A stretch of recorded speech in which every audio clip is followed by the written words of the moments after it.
The first thing I'm going to do is I'm going to go to our science classroom. Go to digital rooms and then science. Yesterday, we watched a video on the scientific investigation, the scientific process. How do scientists test their ideas or their questions? Today, we are going to be watching a video about science safety because just like it's important to know how to properly test something, it's important to know how to be safe when you're doing that test. All right, so I'm going to open up this video and then we'll watch it all together.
Okay, so that video gave us a pretty good overview of all of our science rules. Those of you who turned off your cameras, make sure that you turn them back on now that our video is over. And so we're going to focus on our science rules today. I'm going to zoom in here.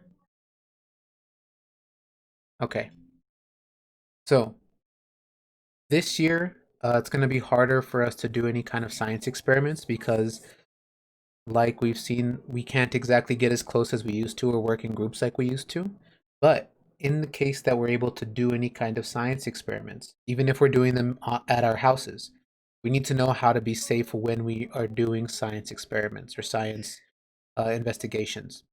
So, number one, know the class emergency plan. Now, this one, while we're learning at our houses, would be like, know your house emergency plan. So, if something were to happen, so let's say if we were at school and something were to happen and there was, I don't know, a fire, you need to know what to do to, or what to do at the school if there was a fire. At school, what would we do? If there was a fire at the school, what would you do? Kylie? Um, we go to the rock walls where the and stay there until people go check. Perfect. We would leave the school and then we would wait for them to let us know that it was safe to go back in. In your house, it'll be pretty similar. If there was something like a big emergency in your house, like a fire or something, you would get out of the house and you wouldn't go back in until you knew it was safe.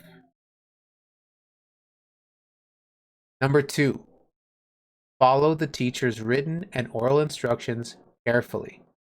So what that means is if the instructions are written down, whether on a piece of paper or they're written down in our Google Classroom somewhere, or if I give you oral instructions, which means like right now, if I'm talking to you and telling you like step one, you do this, step two, you do that, you have to make sure you follow them carefully.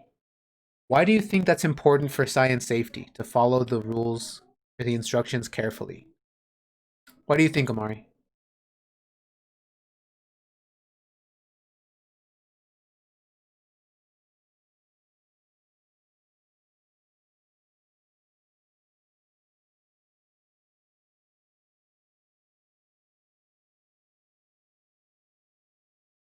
You're right. So it's safer for us because we could get hurt, or for our experiment. Because if we're not listening to the instructions, we might do something wrong and then the experiment might be messed up. Now, there's a second part to rule number two. It says, ask questions if you do not understand what to do. That's also really important. So, if we're doing some kind of scientific investigation or a science experiment, and you don't know what step comes next, you shouldn't just make it up and go, "Oh, I think I have to do this, so I'm going to do this. I'm going to do this next." You need to ask. Make sure that you know what to do. Otherwise, again, it could be dangerous for you or you could accidentally mess up your experiment. Okay, number three, do not taste, eat, drink, or inhale anything used in science activities unless the teacher tells you to do so. Okay, this last one is something that they got specific with in our video. To inhale something means like when you smell it. There might be some experiments or some investigations we do where you have to smell something, you have to see what it smells like. But if you're doing a science investigation, a scientific investigation, you don't ever want to take whatever it is and put it right under your nose and smell it. Especially when we start getting older and we start getting into the upper grades, like when we go to middle school and high school, because in those science classes you might start using different chemicals. And some chemicals, if you smell them, they don't really do anything to you, and some could really, really hurt the inside of your nose. So whenever you're going to smell something in science, let's say that this was what I'm trying to smell, I have it here in my hands. I don't put it right under my nose. I would put it in front of my face, and then you use your other hand and you kind of push toward your face. And if you do that, you can feel the air moved by your hand and you can feel it hitting your face. That's what you do. It's called wafting. When you do that, that's a safer way to smell things. Because then, even if it's a really strong smell, you give it a chance to not be as bad by the time it gets to your face. Also, that's a really handy way to smell something when something's cooking. When something's cooking and it smells really good, don't put your face right over the boiling pot of soup or whatever it is. You can go like that and move the air towards your face. And that way you protect your face from being burnt or from all that steam coming out of whatever it is. Yes, Kaylee. There's an experiment that I saw on dry ice. I Mm-hmm. didn't make it off. Yeah, and there's lots of experiments that you could do, and depending on what you're doing, you might be able to taste something or eat it or drink it, but you might not be able to. So like the dry ice one, you got to be careful with it because of how cold it is, and then that fog that comes off of it, that could be kind of dangerous for you. So for things like that, you do need to be careful. Now, if we're doing an experiment, and let's say part of our experiment is, I don't know, M&Ms. Just because you know they're M&Ms doesn't mean we start eating them right away. Because maybe with their M&Ms that have been put into dirt or something, you don't know what happened with those M&Ms. So you'd want to wait until the instructions, or until I would tell you, okay, go ahead and eat your M&Ms. Because then you know that it's something safe and it's not going to mess up your experiment or be gross or be dangerous. Yes, Amari.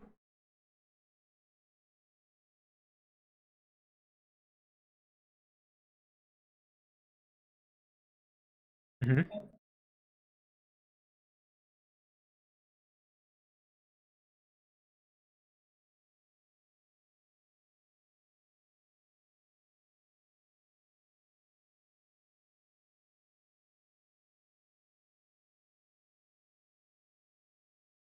Yeah, I've seen those. Those are pretty cool.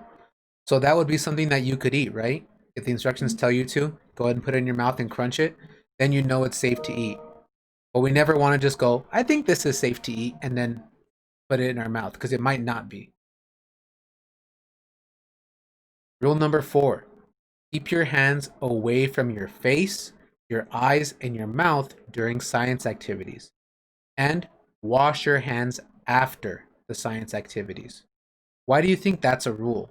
Keep your hands away from your face, your eyes, your mouth, and to always wash them afterwards. Nakai, why do you think that's a rule?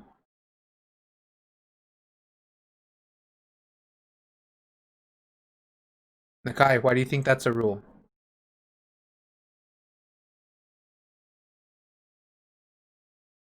You're still muted, sir. There you go. I was gonna say I seen one of those um I seen one of those. Okay. But who can tell me, why is it a rule to keep your hands I away seen from your one of those face? things. They're called Okay. Bella, do you know why it's a rule? Can you tell us?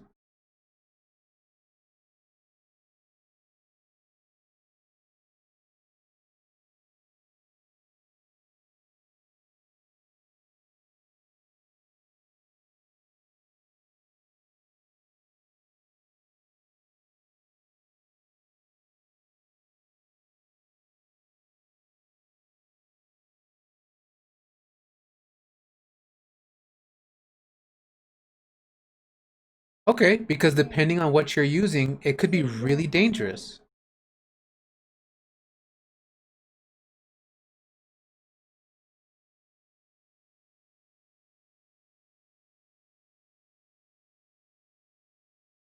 Yeah, you wouldn't want it to mess up your eyes or your nose or your mouth.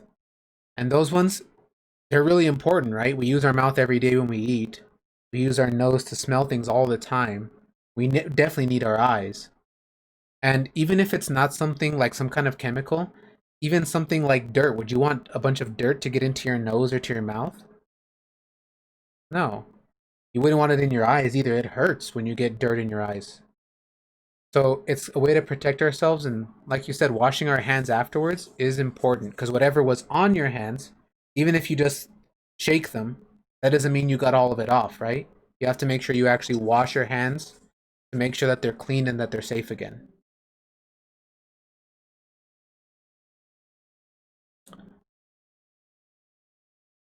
Rule number 5, always wear goggles when chemicals, glass, or heat are being used, and when there's a risk of eye injury from flying objects. Who's ever seen like science goggles before or used science goggles before? Okay, so quite a bit of us. That's good. So goggles are to make sure that nothing goes flying into your eyes. And even if they're really, really tiny little pieces, like sand or dirt, even though you can't see them, they could easily fly into your eyes, right? Like if you've ever been outside when it's a windy day, you know that sometimes you don't even see the dirt and then you just start blinking because you feel it into your eyes. So we definitely want to make sure we're doing whatever we can to protect our eyes. Yes, Bailey.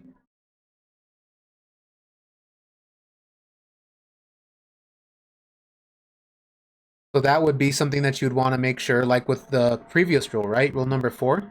You want to make sure that you would keep things away from your mouth, because if you already have something like asthma, it'd be a good thing to not get anything into your mouth or to your throat. Rule number 6. Rule number 6 is a really short rule, but it's very important. Tell the teacher if you see something or someone being unsafe. Why do you think that would be a science safety rule for us? Violet, why is that one of our science safety rules? Well, actually, I was in grade 2 when they were doing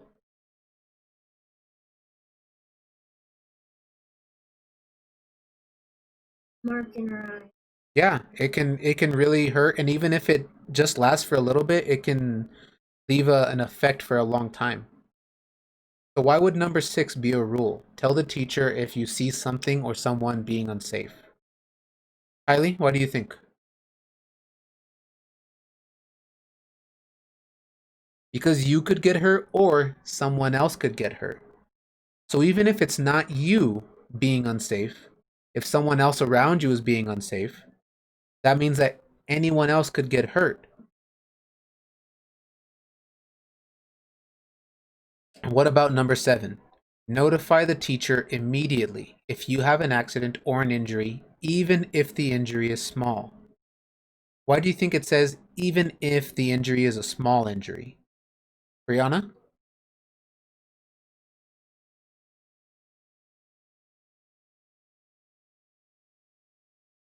Actually, walk on it or You're right. So even if it's, let's say, a spill, if it's a small spill, you're right. People might not see it and they could walk on it, they could slip. It's also true about injuries. So even if you get like a small cut, even if it's like a teeny tiny paper cut, you want to make sure that you let somebody know, because even if it's a small injury, it can get infected or it could get worse, right? Haley? um. Oh my. That's not dry ice. Dry ice is something different. But that is something that it looks really cool. People use it for a lot of different things. Like a lot of it is to give off that fog or that smoke that you were saying. But you do have to be really careful with it. It can cause, it sounds weird because it's cold, but it can cause burns. And it's not good for you to keep breathing in that smoke or that fog that comes off of it. So you do have to be careful with it. All right. Now what you're going to do is this. In our classwork, you're going to find science. And there's only one assignment under science right now. It says science safety rules. Okay? What you're going to do is just like it says here. Complete the sentences and write about which science safety rule you think is the most important. So I'm going to leave this page up for you with all the different science safety rules. I want you to look at them and just pick one of the safety rules that you think is the most important rule.